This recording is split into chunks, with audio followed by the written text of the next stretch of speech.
ఏమే సింగారించుకోవటం అయ్యిందా? నీ మొగుడికి చూపించు, నా మొగుడికి ఎందుకులే. నన్నెవడు చూస్తున్నాడు? నేను ఎక్కడి నుంచి చూసేది అత్తయ్య? సరే వెళ్ళి నాకు టీ తీసుకురా.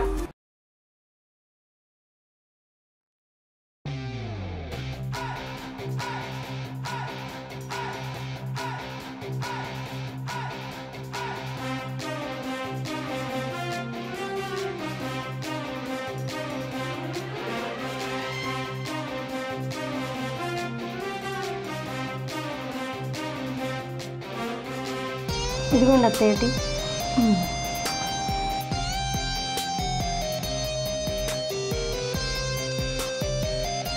ఏంటి టీ ఇంత నీళ్ళుగా తెచ్చావు?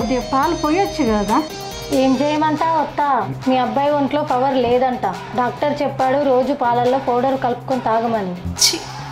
అయితే రాత్రి పని జరుగుతుందా లేదా? ఏం పని? బండి స్టార్ట్ కావాలని ఇంజిన్ ఆయిల్ లీక్ అవుతుంది. అవునా? మీ మామయ్యదేమో స్టార్టింగ్ ట్రబుల్, వీడికేమో ఆయిల్ లీకేజ్. ఇంకా ఇట్లా అయితే చాలా కష్టం కదే. మామయ్యకి స్టార్టింగ్ ట్రబులా? పైసా అయిపోయింది కదమ్మా, బండి బోరుకు వచ్చేసింది. ఎప్పటికో కానీ స్టార్ట్ అవ్వదు. స్టార్ట్ అయినా ఎక్కడ ఆగిపోయిద్దో తెలీదు. అత్తయ్య ఎలా ఏముంది, బండి పాతదైందని మూలన పడేస్తామా ఏంది? బండి స్టార్ట్ అయ్యే వరకు సర్వీసింగ్ చేస్తూ ఉండాలి. ఒక్కసారి స్టార్ట్ అయిందనుకో ఇంకా రోజు అంతా పండగే. ఎక్కడ మధ్యలో ఆగిపోయిద్దో. మీ మామయ్య స్పీడ్ గా డ్రైవ్ చేస్తాడు. మీ కొడుకు స్టార్టింగ్ ట్రబుల్ లేదు కానీ తొందరగా ఇంజన్ల నుంచి ఆయిల్ కారిపోతుంది. అట్లా ఇంజిన్ లో నుంచి ఆయిల్ కారిపోతే ఆడదు, తట్టుకోలేదుగా. నువ్వే బండికి ఆయిలింగ్ పెట్టి రోజు తుడిస్తే కొంచెం ఎక్కువసేపు డ్రైవ్ చేయొచ్చు. అందుకే అత్త డాక్టర్ పౌడర్ ఇచ్చింది. తాగితే ఎంత దూరమైనా డ్రైవ్ చేయొచ్చు అంట. ఇక అన్ని లాంగ్ డ్రైవ్లే చేయొచ్చు. మనకి టీకి పాలు లేకపోయినా పర్వాలేదు, వాడికి పొద్దున సాయంత్రం పాలు కలిపి మనకు టీకి లేకపోయినా పర్వాలేదు. మన బండిని మనమే జాగ్రత్తగా కాపాడుకోవాలి. మామయ్య బండిని మీరు ఎంత జాగ్రత్తగా కాపాడుకొస్తున్నారు. నేను కూడా అలాగే చేస్తా అత్తయ్య. అవును కోడ్లా, మన బండిని మనం పట్టించుకోకపోతే వాళ్ళు వేరే షెడ్ లో పెడతారు తీసుకెళ్ళి. అవునే, మా పెళ్ళైన కొత్తలో మీ మామయ్య బండి తెగ స్పీడ్ మీద ఉండేది. 5-6 సార్లు డ్రైవింగ్ చేస్తా అనేవాడు. నాకు నడుం నొప్పి వల్ల నేను రాలేను అని చెప్పేదాన్ని. అవునా? అప్పుడు ఏమైంది?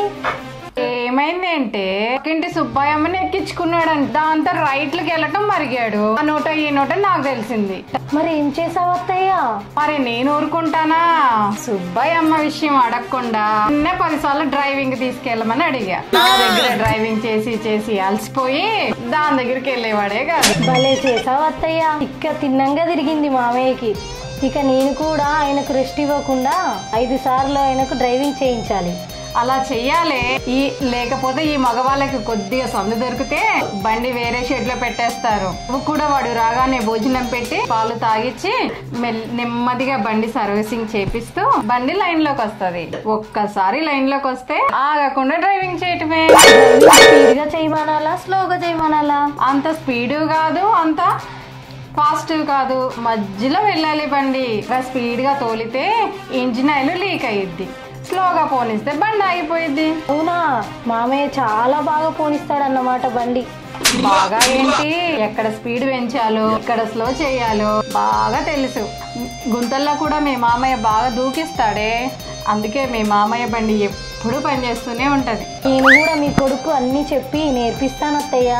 ఇక పాలు తాగి నువ్వు చెప్పినట్టు చేస్తా. ఇక మా డ్రైవింగ్ అదిరిపోవాలి. అది నక్కోడాలంటే మీరిద్దరు డ్రైవింగ్ లో దూసుకెళ్ళాలి. సరే వెళ్ళు, వాడు వచ్చే టైం అయింది. చీర కట్టుకొని పాలు పట్టుకొని రెడీగా ఉండు. పాలు తాగి వాడు రెచ్చిపోవాల్సిందే. అలాగే అత్తయ్య చెప్పినట్టే చేస్తా.